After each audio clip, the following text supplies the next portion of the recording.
മൂന്നാറിൽ സ്കൂൾ ബസിന് മുന്നിൽ പടയപ്പ വന്നിരിക്കുകയാണ്. വിദ്യാർത്ഥികളുമായി എത്തിയ ബസിന് നേരെ കാട്ടാന പാഞ്ഞെടുത്തു. നെറ്റിമേടിനും കുറ്റിയാർവലിക്കുമിടയിൽ റോഡിലായിരുന്നു ആന എത്തിയത്.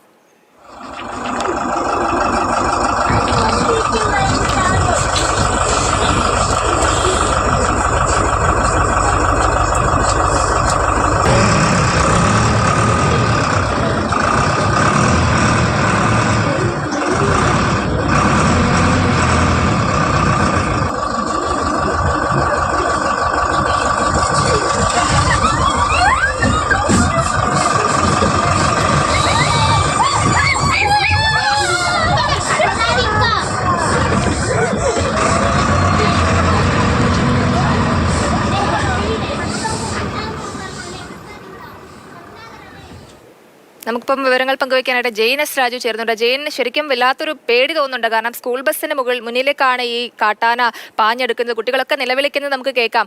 എന്തെങ്കിലും കാര്യമായിട്ട് സംഭവിച്ചോ? അതായത് ആർക്കും പരിക്കൊന്നും ഇല്ലല്ലോ അല്ലേ?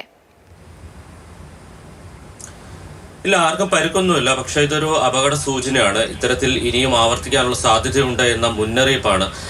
പക്ഷേ ഈ കാര്യത്തിൽ വനം വകുപ്പിന്റെ ഭാഗത്തുനിന്ന് എത്രത്തോളം ഗൗരവത്തോടെയുള്ള ഇടപെടൽ ഉണ്ടാകുന്നു എന്ന കാര്യത്തിൽ സംശയമുണ്ട്. കാരണം പടയപ്പ നമുക്കറിയാം, വർഷങ്ങളായി മൂന്നാറിലെ ജനവാസ മേഖലയിൽ കഴിയുന്ന ഒരു ആനയാണ്. അത് കാട്ടിൽ ജീവിക്കുന്ന ഒരു ആനയാണെന്ന് നമുക്ക് പറയാനേ കഴിയില്ല. കാരണം മൂന്നാറിന്റെ പരിസര പ്രദേശങ്ങളിലും തേയിലത്തോട്ടങ്ങളിലും ചോലക്കാടുകൾക്കും ഇടയിലൊക്കെ ആയിട്ടാണ് ഈ ആന ജീവിക്കുന്നത്. അത് പലപ്പോഴും ജനവാസ മേഖലയ്ക്കോ ലയങ്ങൾക്ക് സമീപത്തേക്കോ എത്തുന്നതൊക്കെ വളരെ പതിവാണ്. ഏത് സമയത്തും നമുക്ക് പടയപ്പയെ കാണാൻ കഴിയും.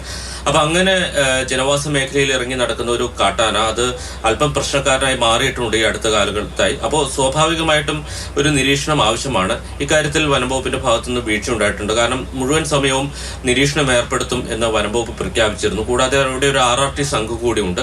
പക്ഷേ ഇതൊക്കെ ഉണ്ടായിട്ടും അത് ഈ പ്രഖ്യാപനമായി ഒതുങ്ങുകയല്ലാതെ എന്തെങ്കിലും ചെയ്യുന്നുണ്ട് എന്ന് നമുക്ക് പറയാൻ കഴിയില്ല. കാരണം ഈ പ്രശ്നങ്ങളൊക്കെ ഉണ്ടാകുമ്പോൾ ഞങ്ങൾ അങ്ങനെ ചെയ്യും ഇങ്ങനെ ചെയ്യും എന്നൊക്കെ പറയുന്നതല്ലാതെ ഒന്നും നടക്കുന്നില്ല എന്നുള്ളതാണ് യാഥാർത്ഥ്യം. ഇപ്പോൾ ഈ സംഭവം തന്നെ ആലോചിച്ച് 40ഓളം കുട്ടികളാണ് ഈ വാഹനത്തിൽ ഉണ്ടായിരുന്നത്. ആന വാഹനത്തിന് സമീപത്തേക്ക് വരുന്നുണ്ട്. ഒരുപക്ഷെ അതൊരു വിരട്ടി ഓടിക്കുന്നതിന്റെ ഭാഗമായി വാഹനത്തിന്റെ ഫ്രണ്ടിലേക്ക് വന്നതായിരിക്കാം. ആക്രമിക്കാതെ അത് തിരിഞ്ഞു പോവുകയും ചെയ്തു. പക്ഷെ അതല്ല, ഒരു വന്യജീവി ആയതുകൊണ്ട് തന്നെ നമുക്ക് എങ്ങനെ അത് പ്രതികരിക്കുമെന്ന് ഉറപ്പിച്ച് പറയാനൊന്നും കഴിയില്ല.